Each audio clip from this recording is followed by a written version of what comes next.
Okay, my name is Niklas Ekstedt and I run two restaurants in Stockholm. It's the capital of Sweden in Scandinavia, Northern Europe.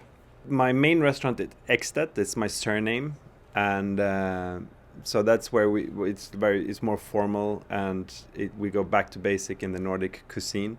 So it's more of a fine dining restaurant, but it's very casual, kind of like interior. But on the plate, it's high end. The unique thing is with it is that we don't use electricity, so we don't have any gadgets. Basically, we have a fire pit, but we try to make contemporary plating and food. So I compare it with like a sailing yacht and a motor yacht. So I'm on this race in my sailing boat, but I'm racing against motor yachts.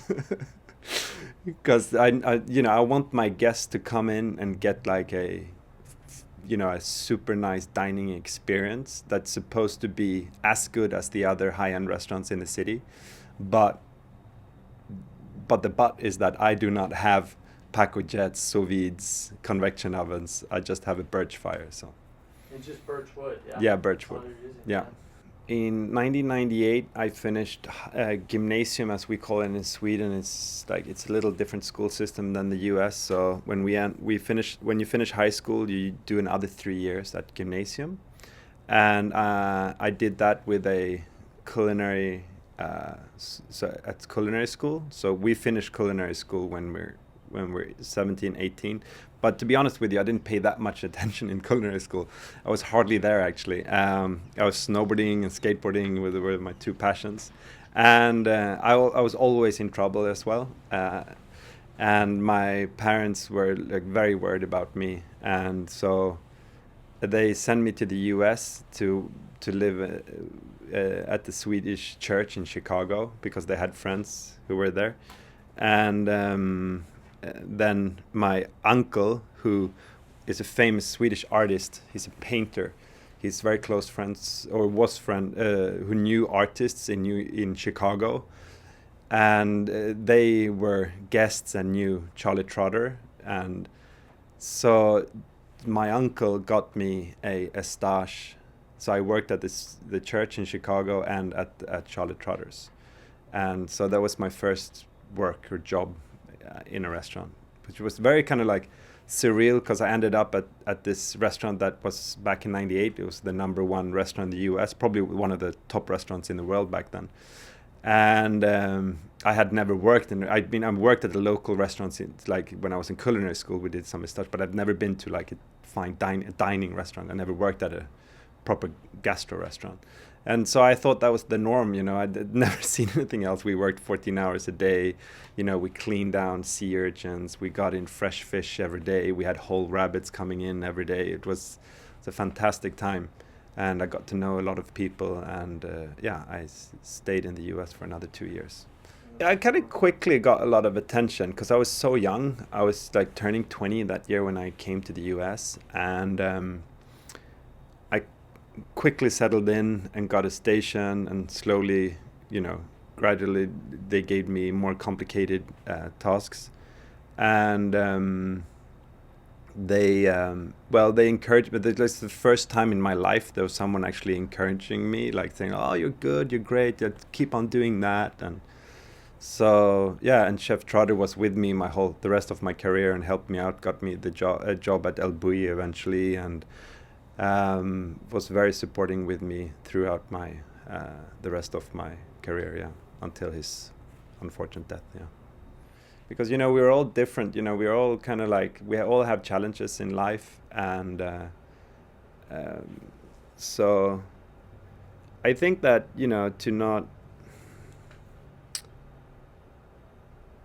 I think that the youth today, there's way more things to discover. It's more easier to access everything.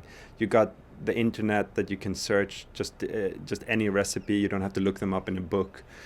You can see what foodies are eating at so many different restaurants. So there's almost too much context. So I think it's better if I was young today, I would specialize in something. Maybe look into get a broad picture, but then maybe think of like, what do I really like, and what is there something, and then like probably narrow it down a little bit. so that you get good on one thing or two things. It's a little. Sometimes I find the culinary world a little too broad today. It's too much to sink in and get in. So, I think personally, I think that I'm very restless and I have a lot of energy, and I'm really curious on new things. So I think that's been the key thing. Curious, yeah.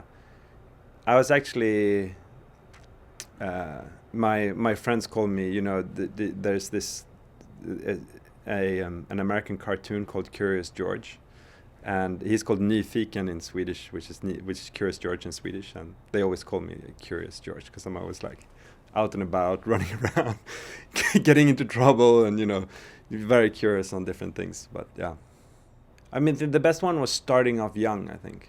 Yeah, because there's a lot of things you can, like, if you're passionate into gastronomy and food, and there's so many possibilities, and there's so many opportunities when you're young. You can do so many things. You're not attached to a family. It's cheaper to travel. You can do a lot of things. So I think that I'm very happy now that I went to all these fine dining restaurants, and that I I did so many things when I was young, because I can look back on that time now and think that it was just so good, because if you come into a restaurant, if you go do a stage at a high-end restaurant, and you get whole rabbits, 5 a day, and you're cleaning those rabbits down, and then after that they come in with 2 boxes of sea urchins, and you clean those down. You learn how to clean down a rabbit, how to open a sea urchin and do that, and just that knowledge you'll have with you your entire life. And also you learn, I don't know what it is, but when you're young, you you learn it quicker. It's more difficult at an older age to learn how to do these things. So I think, so still today, if I'm traveling somewhere and I get a whole animal or a rabbit or whole fish, I still know how to clean it down. And I think if I would started that now, I don't think I would have learned all those techniques. So what is it you learned from Charlie Trotter that you still carry with you today? There's so much. He, I think, first of all, he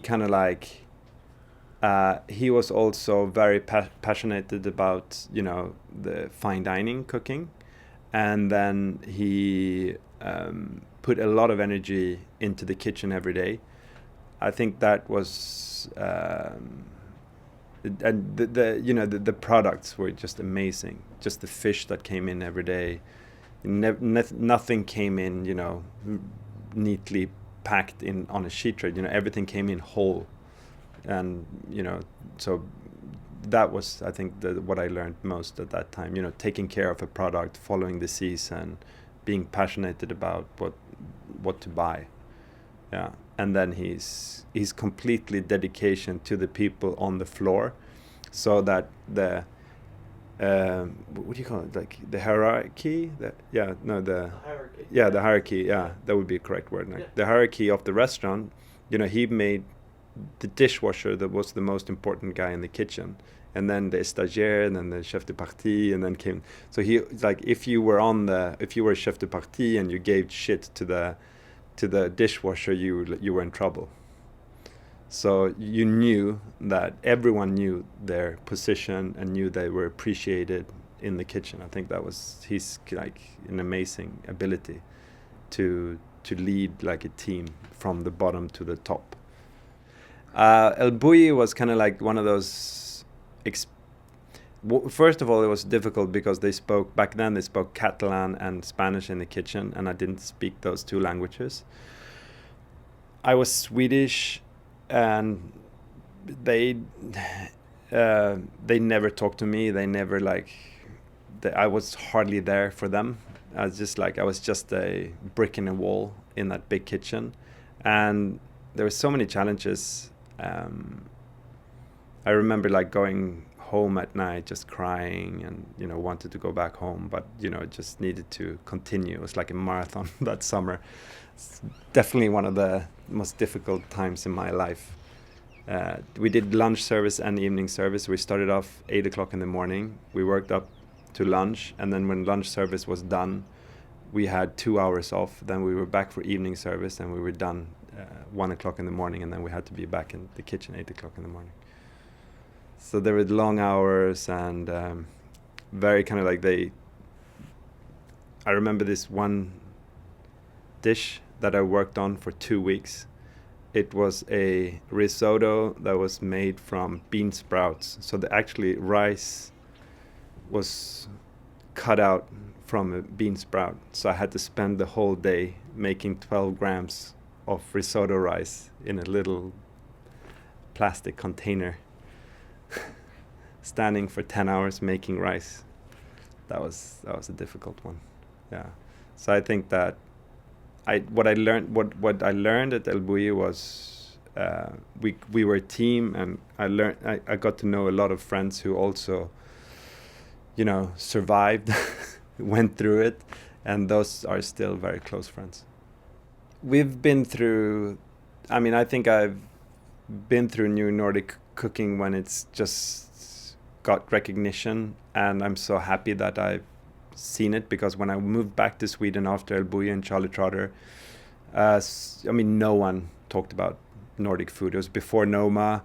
Actually, I worked with Rene and I'm very close friends with him, and he was at elBulli the year before me, so we kind of we had a lot of common friends. And so new Nordic food was at this very kind of early stage when I opened my restaurant, and there were people moving back from different parts of the world who had seen how the Catalonian cooking kind of became famous in Spain, the Basque food, and there were regions outside France Chicago also was one of them. Charlie Trotter was definitely one of them who started the American cooking. So there were different, and Thomas Keller here, and so there were people in other parts of the world that did high-end restaurants, but I honestly thought in the beginning that we were never going to be able to do the same product, because we have so higher taxes, there are much more restrictions on labor hours, but I think in a mysterious way there was the perfect storm, because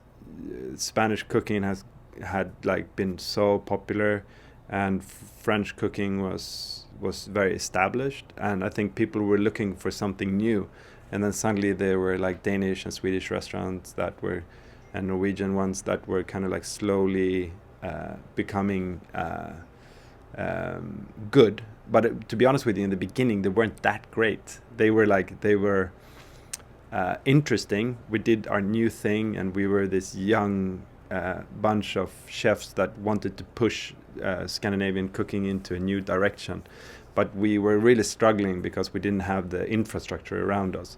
So, especially not on the floor, and the service was horrible in the beginning in the restaurants, because the chefs and the cooks were kind of ahead of the waiting in the front of the house. So the front of the house always had troubles getting all the plates out. So I think early 2005, 2006, 10, 15 years ago, we kind of we weren't that good. We were just ambitious. But I think the food critics and the people that visited the restaurants in Scandinavia back then were they were amazed how kind of ambitious we were, and how much we wanted to show that the Nordic countries are just as good as Southern Europe. And also we flipped the map upside down. So instead of sourcing, because in Scandinavia we've always had this thing that Southern Europe is where the great products are, that's where the great cooking are. But thanks to Klaus Meyer and René Redzepi, they kind of they wanted, with the Nordic Manifesto, they wanted to flip the map upside down and said, why are we supposed to source, mushrooms and truffles and meats from Southern Europe when we have such an amazing products just in our backyard? So that's how, so we started doing that, and now we're in this position suddenly when we have many 3-star restaurants, we have tons of restaurants on the 50 best lists. We have food tourists from all over the world coming to the Nordic countries, and the young chefs opening up a restaurant almost every day. That's really, really good. We're established, and me and some of these young pioneers with Nordic food, we're suddenly becoming elder, and I find it's really kind of it'll be a challenge. I think it'll be difficult to see how we will, do the next chapter in Nordic cuisine, because these Scandinavian cooks that were so young and so driven. Now they're like 3-star restaurants. They're established. They don't have that punk reputation anymore now. So it'll be interesting to see and follow how we kind of like will meet, how we'll do the next chapter, because it'll be different than what we've been through. So the casual restaurants are becoming super popular within the new Nordic cuisine, and I think it's just a natural thing that's happening, because me and the other young chefs, that when we opened our restaurants 10, 15 years ago, we opened them to drive new Nordic food to new levels, and we wanted to show that our products are just as good as the 3-star restaurants in France and Italy and Spain. And then now we're established, and a lot of us want to discover and branch out and make business out of what we accomplished. And the natural thing that we're opening a 2nd or 3rd restaurant, and they are usually casual. Very few high-end chefs in the Nordic countries open another fine dining restaurant. The 2nd restaurant is usually more casual and but still ambitious. And there's Relay, the Manfred's. There's 10, 20 restaurants of them like opening up. Yeah. I think that if you're going to travel in Northern Europe now, I think that the Baltic states are really interesting to see what's happening there. Estonia, Lithuania are interesting places, and it's very young, kind of what happened 10 years ago in Sweden is going on there right now. I think Finland, Helsinki is an interesting city. It's not as the dining scene there is still kind of like a little younger than it's in Stockholm, and so I think like look a little bit more on the different destinations. You go to the Faroe Islands, an absolutely amazing place to go to. So there's so much to see in the Nordic regions that outside Stockholm and Copenhagen, that northern Norway. So look around a little bit and plan your trip like wisely. The thing is that I'm so curious all the time on everything and new things and meeting people, and the opportunity that I have nowadays traveling, and my economy is much better than it used to be.